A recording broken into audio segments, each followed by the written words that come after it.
Hey guys, it's Red here, and this time I want to show you a nice battle on Praharovka which happened yesterday night to me. It's not even nice, it's perfect from A to Z. Perfect map, tier 8 battle, well there is only one tier 9 heavy tank on the enemy team and two tier 9 arties. The rest are mostly tier 8 here, so you can pretty much call it a tier 8 battle. There is only one light tank per team, which is perfect as all the spotting damage goes to me. And there is only one tank that can make me trouble, like a single enemy light tank. We have two artilleries in total, enemy team has three artilleries. This is what is called perfect conditions. And that was unfair from the matchmaker towards the enemy team to make such perfect conditions for me, although personally I don't mind of course. And my gameplay here was also quite good, although I did make two mistakes, but none of them turned out to be fatal. We will get to those later. So far I've done the standard procedure of spotting the railway crossing area after having asked our RT in advance to aim there. Enemy heavy tanks or a light tank didn't seem to be willing to make me any trouble, so I wasn't hurrying to leave that spot.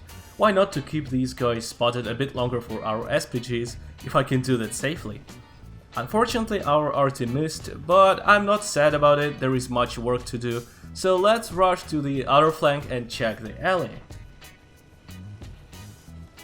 My view range of almost 500 meters allows me to spot enemies rather easily, and the first glance at the valley revealed all the evil plan of the enemy team, and I made a little adjustment to their plan. The next point now will be to die. The only possible threat to my plan is the enemy light tank. As I haven't met him anywhere, I assume he is in the bush at E1. And there he was indeed, although he didn't cover himself properly. You should stand deeper inside that bush to avoid being spotted like this. However, still the enemy light tank made a serious mistake by going to that bush. Of course that's a great bush, it's usually effective, but look, instead of rolling around the middle and making troubles to me, he's somewhere on the edge of the map. Don't go to that bush if you are the only light tank of the team. Right now there is a little break in action, enemy heavies are getting closer to the hill, it's not much of use to spot them right now, and everyone who was easy to spot in the alley had already been spotted. It's a bit early to spot there more, as there can be too many tanks on the alley, so if I get spotted, and I will at least by T29, I will be shot, so there is no need to hurry at the moment. We keep working carefully, spotting enemies again, getting closer not to lose that guy. I want to spot him to death. Raw at my side of the hill sticking out only a little part of my turret, making me impossible to hit from the alley.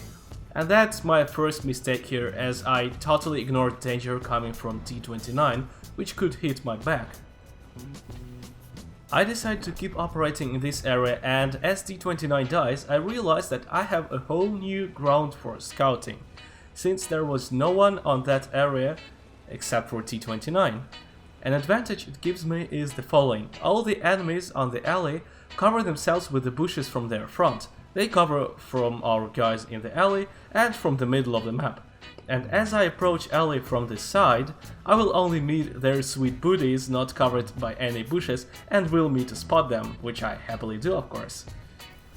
I spotted there only Scorpion G and decided not to go deeper in there because I noticed on the minimap that there is no one who will be able to shoot that far. So despite my wish to use this area, I feel I used up the potential of the alley at the moment, and I decide to switch flank. Although I realize there won't be much of a use for me near the hill, because heavy tanks can see each other from close distance without my help. That means I won't get any assistance damage from them shooting one another. At least I can still make a few shots into their sides, which is, well, at least something to do for now. At first I was using bushes to stay invisible after a shot, but after a pair of shots I realized that I don't have any danger here. Even being spotted here is no threat to me, there is simply nobody who can kill me. Well, we're not counting artillery, but I'm pretty sure it's busy with our heavy tanks. At that moment I was looking at the minimap and cursing our guys who are on the alley. I spotted enough of the alley for them to advance a bit, but they are staying at the red line. Not that it's so bad in current situation, everything is going well, but what they are doing is pretty much they are blocking the alley to me, as I can't go spotting there because enemies which I spot there will be out of reach of our team. Finally, this moment arrives. The last enemies are on the alley, and it's me, of course, who will spot there everyone. The question is, who will be shooting? At the moment, I'm not hurrying to rush into the alley, as there is no one from our team who can reach it. While coming closer, I spot the back of Scorpion G, and enemy MX-1390 makes a desperate attempt of suicide? Well, if so, then he succeeded. I want to say again that MX-1390 has totally buried the chances of their team by playing too passively and letting me do whatever I want. Now all I can do is to wait. Wait for the evolution to give at least something like brain to Scorpion's G, although in these circumstances even pudding in the head would be enough. But there is pure vacuum.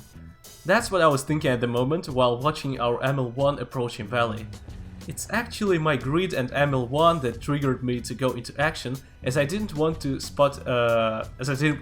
to spot everyone there, although I was realizing that there is at best only ML1 and T-34-3 who can deal damage if I spot now.